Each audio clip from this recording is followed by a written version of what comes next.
নমস্কার। কথাকলির আসরে তোমাদের সবাইকে স্বাগত। আজ আমি তোমাদের অমিতাভ বসু সম্পাদিত জাতকের গল্প বইটি থেকে সাবধানের মার নেই গল্পটি পাঠ করে শোনাব। জাতকের নাম কুরঙ্গ মৃগ জাতক। পুরাকালে ব্রহ্মদত্ত যখন বারাণসীর রাজা ছিলেন তখন বোধিসত্ত্ব কুরঙ্গমৃগরূপে জন্মগ্রহণ করেন। কুরঙ্গমৃগ এক ধরনের হরিণের নাম। তিনি বনে বনে ফল খেয়ে বেড়াতেন। একদিন বোধিসত্ত্ব সপ্তপর্ণী ফল খাবার জন্য সেই গাছের মূলের দিকে তিনি যাবার মনস্থ করলেন। তখন সেই বনের কাছাকাছি এক গ্রামে এক ব্যাধ বাস করত। সেই ব্যাধ হরিণদের পায়ের ছাপ দেখে তাদের গতিবিধি বুঝতে পারত। হরিণরা যেসব গাছের ফল খেতে যেত সেই সব গাছের উপর সে মাচা বেঁধে তার উপর বসে থাকত হাতে তীরধনুক নিয়ে। হরিণ কাছে এলে ওই ব্যাধ তীর দিয়ে বিদ্ধ করে সেই হরিণ মেরে তার মাংস বিক্রি করে জীবিকা নির্বাহ করত। হরিণরূপী বোধিসত্ত্ব সেদিন সপ্তপর্ণী বৃক্ষের কাছে যাবার আগে কিছু দূরে দাঁড়িয়ে সব কিছু খুঁটিয়ে দেখতে লাগলেন, কারণ তিনি ব্যাধের মাচা বাঁধার কথা জানতেন। সেদিন ব্যাধ বোধিসত্ত্বের পায়ের ছাপ দেখে সপ্তপর্ণী বৃক্ষের শাখায় মাচা বেঁধে তাতে আগে হতেই লুকিয়ে বসেছিল। তার হাতে ছিল তীরধনুক।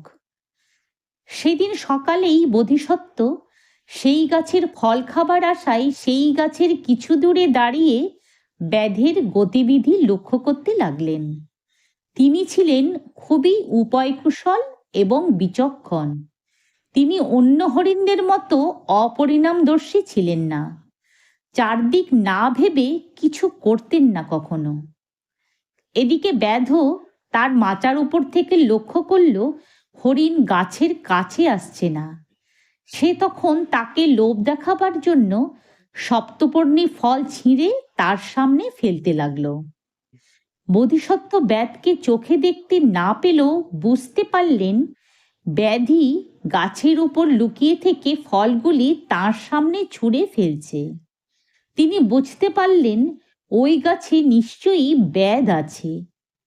তখন তিনি আরো ভালো করে পর্যবেক্ষণ করে গাছের এক ডালে ব্যাধকে দেখতে পেলেন।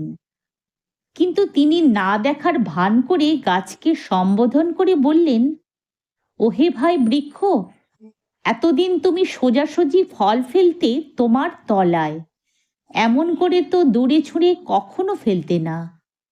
তুমি যখন তোমার বৃক্ষধর্ম ত্যাগ করলে তখন আমি তোমার ফল খাবো না, অন্য বৃক্ষের কাছে চললাম।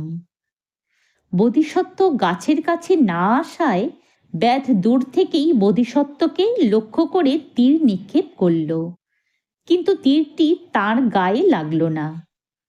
ব্যাধ তখন রাগে চিৎকার করে সে বোধিসত্ত্বের উদ্দেশ্যে বলল, যা, আজ আমার হাত থেকে বড্ড বাঁচা বেঁচে গেলি, যা।